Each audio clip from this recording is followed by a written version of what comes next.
What's happening, tribe? Well, if you're watching this video, chances are you are doing a little bit of research into re-gearing your Kawasaki Z900RS.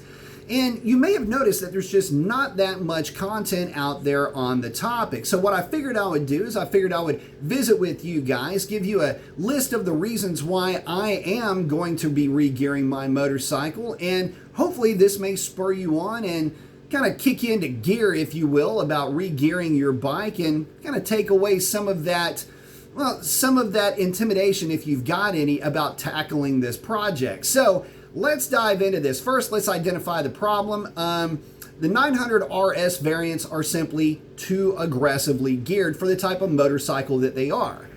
And that is the type of motorcycle that they are. These things are not stunt bikes, they're not race bikes or anything like that. These are one of those retro, kind of that new nostalgia type motorcycle that Kawasaki's put out. They've done a fantastic job with this bike. Makes great power, right around 110, 112 horsepower from the factory, give or take, which is significantly more than the motorcycle that it is out to emulate, which made a peak power of around 90, 85-ish horsepower, but yet has more aggressive gearing than even that motorcycle did back in the day. So what's the idea behind re-gearing anyway? Well, if you've ever ridden one of these more modern Z1s, if you will, the two big complaints is that first gear is practically unusable and sixth gear just seems to be a bit buzzy on the highway. A lot of guys say that they're looking for that proverbial seventh gear that doesn't exist. And what would be the benefits of re-gearing just in general, but what about for a modified motorcycle as well? Well, let's dig into it. First of all, let's talk about how the gearing in the new bike compares to the old bike. The new bike with a 16-tooth front sprocket, which is to say one tooth larger than the 15-tooth sprocket that comes from the factory, that motorcycle, if it's so re-geared, would almost have identical gearing to the motorcycle that is set to emulate the original Z1 from the 70s in first gear and in second gear. In third, fourth, and fifth would in essence do what I could only consider to say it would shuffle your third, fourth, and fifth gear between your third and fourth gear for the Z1. Third be a little bit more aggressive, fifth be a little bit less aggressive than the fourth and the original Z1, with your sixth gear in this motorcycle being a true overdrive at that point. So the overdrive makes highway a lot more bearable, at least less buzzy, and maybe you're not looking for that seventh gear anymore, but it makes first gear potentially a bit more usable as well. You'll have less nanny interference on hard acceleration. You don't really need to worry so much about lifting the front end in second gear as long as the bike is stock. And now you've got a motorcycle that is smoother in general, and if you pick up some MPGs, well, so be it, but that's really not why we've got bikes like this. Other benefits that you would have is that you would now have a properly geared fifth gear. Now, if you're into really getting the bike over, kind of being a bit more aggressive, say you're a bit more of a spirited rider on the street, especially going through, I don't know, long sweepers, things like that, you've now got a fifth gear that you can really stretch out through apexes, where it can be a little bit, again, buzzy, if you will, in fifth gear when you're playing around with this bike, mainly because it just seems to run out of steam. But with a better gear ratio, more suited to the engine that is in this bike, I think it would work out well. And this is another observation with me on the gearing of this motorcycle. It's almost as though the gear ratios, at least first through fifth, are a lot more appropriate for a motorcycle that's maybe in a 600 class. In other words, a bike that does not make peak power at 8,500 RPM the way that these do from the factory, but maybe one that makes more like a 11,000 or a 12,000 RPM peak power figure. That's the way that it kind of seems to shake out, at least in my mind. And so because of that, this motorcycle has an engine that is basically a low RPM, if you will, at least by comparison's sake, a low RPM four-cylinder but it's got a transmission ratios, again, at least first through fifth, of a bike that would typically want to make peak power significantly later. So regearing it smooths out and makes first gear a lot more usable. It smooths out your sixth gear and makes highway commuting or cruising, or at least it doesn't keep you from necessarily, or rather I should say it keeps you from looking for that seventh gear.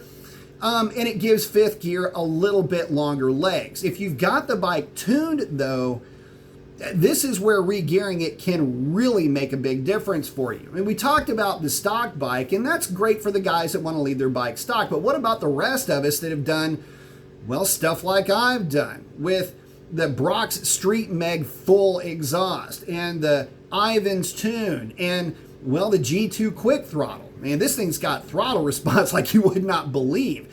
With the Ivan's tune removing all of the limiters, yeah, this thing is responsive on a completely different level. Add to that the airbox modification and a high flow air filter, and now I've put, well, basically another 15 to 18% more horsepower into this engine. I've extended the RPM out to where now it's making peak power somewhere between 9 and 9,500 RPM, basically because horsepower pretty much carries flat through that zone. So yeah, it makes it to where it's going to be not only more powerful, but it's also going to be a lot snappier with everything that I've done. Yeah, it's probably going to be a better idea for me to go ahead and regear it. So do I go with a 16 or a 17? Well, for me, I'm going with a 16 tooth front gear.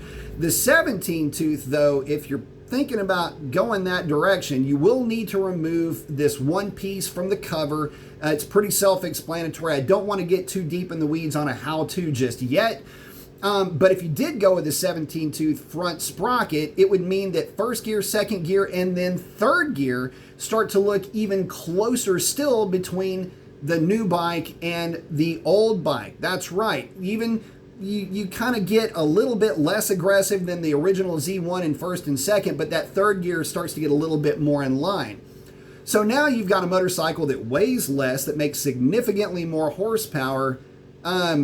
It has the same gearing, first, second, and in essence third, if you've got a 17, and a little bit lesser to an extent if you've got a 16. Yeah, I'll say that that would be probably a bit more of the nostalgic way to go, to make the gear ratios more in line with the original, to give you more of that maybe better connection to the past, if you will, if that makes any sense to you. Now, there are some arguments about going larger in the rear sprocket. If you guys are really hitting twisties hard with your bike, and I mean legit hard, and you need a gear that's going to cap out, say, around 115 to 118 in fifth gear, you don't need the longer legs. In fact, you're trying to shorten that up. You're not worried about first gear. You're going to use that more as a paddock gear anyway, and you want a second gear that will act more, even so, like a larger displacement style sport bike. In other words, carry significantly past that 60 mile an hour range, but in this case it's your second gear, then that might be a better way for you to go.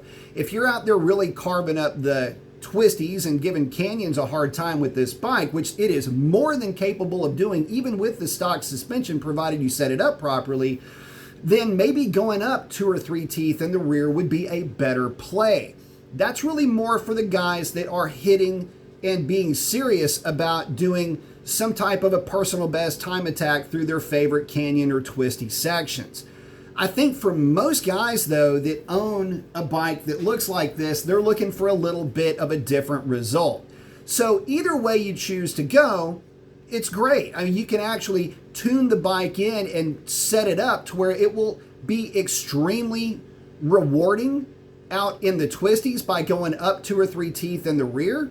If I had this bike specifically for that, I would probably do that myself. However, I'm looking to have a little bit more of a throwback experience, and I want the longer legs that that larger front sprocket will offer. Now, a couple of quick fun facts. If you're looking for the factory replacement, or it's not really a replacement, but for the factory front sprocket, that part number is 13144-1320.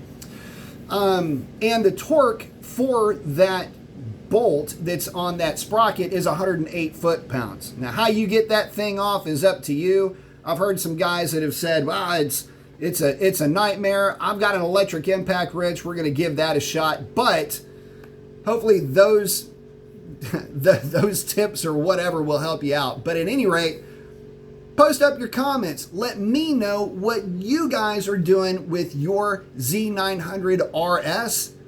And I'll look forward to seeing you on the next one. That's a wrap.